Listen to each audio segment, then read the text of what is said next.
Here's an update on striper fishing in the canal by End Eddie Doherty, a retired Massachusetts court clerk magistrate appointed by the late Governor A. Paul Cellucci, author of 7 Miles After Sundown about surf casting the Cape Cod Canal for striped bass. Welcome to another fishing report from the world-famous Cape Cod Canal. We're in a historical spot this morning at Tuxet Trading Post, which was built by the Pilgrims in 1627, and that was many years before the Cape Cod Canal was built, so I imagine they were able to walk right over here. I know there was a river in part of what the canal is now, but the trading post itself is right next to where we're filming this, and it was they built a replica of it, but I believe that the foundation is actually the original. And that's where American commerce actually started, because the Dutch and the English settlers and the Wampanoags all traded there. So fishing's been good on the canal. It's been hot and cold like always. We've got a west ebb tide this morning, and you know, I get here in the dark every morning. It's dark very early, and you know, my wife says that the fish are still tired when I get here, but you know, she says that I catch the fish when they open their mouth to yawn. I hook them. But anyways, a lot of guys did well in the month of August, and so I'm just going to read a partial list of some of the guys who caught some nice fish this past month. Dana Hardhat Hanna, Josh Casoli, Adirondack Jim Crome, and a group called the Boys of Summer, Dancing Ben Fomino, who does a fish dance to help catch fish, and sometimes it works. Tim Hollywood Petrarca, who caught a 43-inch striper, and a bonito, which is a very pretty fish. Paulie the Painter Gravino, who makes his own lures and does well. Bill and the Grill Produce, who landed a 22-pounder. And Mashpee Mike Larea. And that group always does well. They fish together a lot. And then there was Zach Attack Baker, Butch Parker, who's 85 years old and caught a 38-inch. And he was fishing with his son-in-law, Paul Sparky Euskatis. Slapshot Scotty Ewell did well. Joe Greengloves Monahan, who also makes his own lures and caught a 39-inch, and a bunch of other fish too. Jimmy Kells Kelly caught some slots. John Captain Morgan caught a 28-pounder.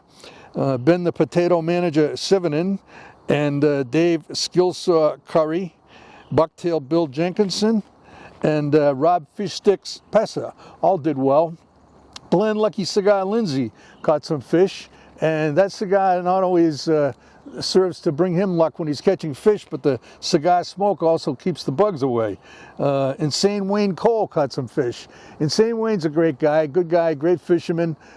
He's also a hunter, and he has the skeleton of a deer's head mounted on the front of his canal bike. It's quite a sight, and with the antlers and everything. And when he's riding down the canal service road, coming out of a fog with those antlers, it can be kind of spooky. He's a good guy. Kevin R&D Blaze also did well, and the youth movement continues with 9-year-old James Assel. James Assel caught a nice fish. He's the grandson of Hammer and Jack Barton, a certified canal rat. And of course, 6-year-old Sage Nicholson. She outfishes the boys all the time. She's only 6 years old. And her father, Justin, is a U.S. Army veteran specialist. And so thank you, Justin, for your service. And Bill Slots Walsh, the pride of Rosendale. I gave him the nickname Slots because he has a propensity for finding slot fish. Of course, the slot fish, also known as a keeper, is 28 inches to less than 31. So I had written Bill Slots Walsh in my story, one of my stories, and his wife was reading, his wife Tricia. And she's reading this. She goes, "What's this, Slots?" She says, "Are you going to the canal or to the casino?" So, and you know, I was doing a fishing seminar at Mohegan Sun, I think it was a year or so ago now. And while I'm teaching guys about slots, it was a good crowd, and I'm talking about slots, my wife's in the next room playing the slots, and she won $400 on a penny machine. I didn't even know they paid that well. So every year the Pan Mass Challenge goes through here, and it's just quite an event. I met Billy Starr years ago. He's a great man and has done so much to help so many people. And they have like 7,000 riders, and together there's over 10,000 people that put together this event.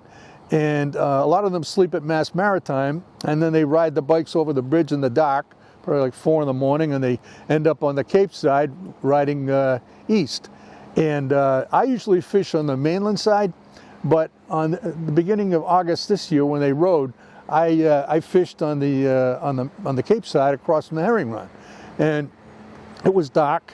And you know, I look west, and there's some bikes coming, not that many yet, and then there's just more and more, and they kept coming, and pretty soon they're two abreast, and just taking up the whole road, and just you know, thousands of them. It was amazing. And right in the middle of all this, somebody yells out my name, and I couldn't tell who it was, but I saw the guy a couple of days later. It was Breaking Bob Ware, who's one of the best fishermen on the canal. And Breaking Bob, we call him Breaking Bob because he finds breaking fish. And he put his rod down for the day and decided to participate in this magnificent charity that raises money to hopefully someday eliminate cancer. And then later on, it was still dark. I heard my name again. And this time the rider identified himself because he knew I couldn't see him in the dock. He's got a great eye to see me. And it was my nephew, Matt Doherty, who is the son of my brother, Brendan. And Matt's a great guy, very generous with his time and his money, and did his part to help eliminate this terrible disease. And so Matt and his father were both great athletes. They were both inducted into the Bishop Fian Athletic Hall of Fame. I think they're the only second father and son to have that honor. So it was great to see Matt. We're all very proud of him. And a little bit after that, it was still dark, and another guy, he actually stopped his bike.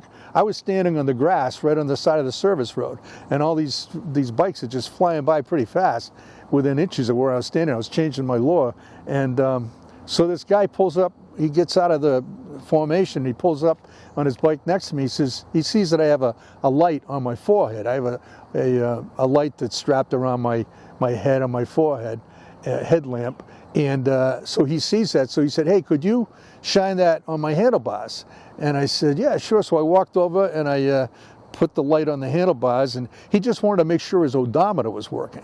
So he looks at it and he goes, "Oh yeah, 1 mile down, 73 to go."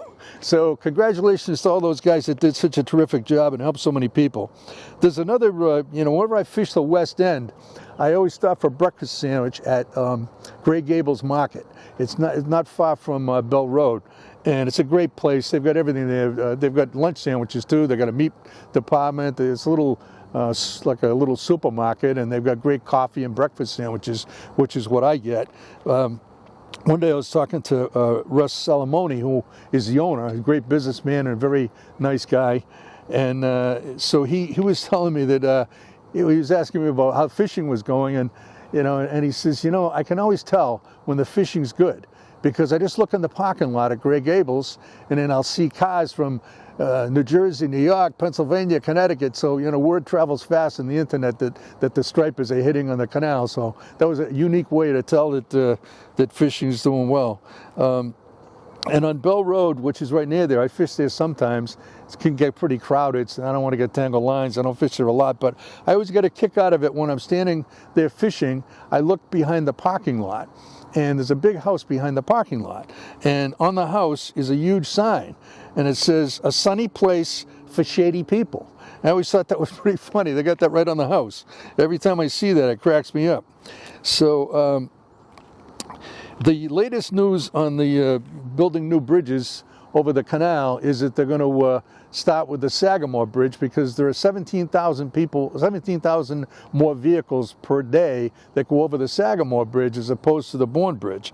And the governor got enough money to do this, so I'm not sure exactly when it's going to start. It'll take a while, but that's good news. When I ride my bike under the Sagamore Bridge, the sounds coming out of that bridge are just pretty scary. When cars are going over, they're creaky and, you know, making all kinds of noise. So we need new bridges, so that'll be nice when that gets done.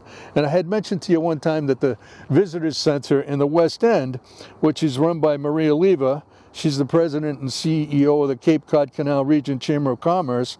I had mentioned that Kathy Hallam had painted some beautiful murals in there. And I just want to let you know that there's one other thing in there now. I'd written a story for the Fisherman magazine years ago, and it's called "You Might Be a Canal Rat If."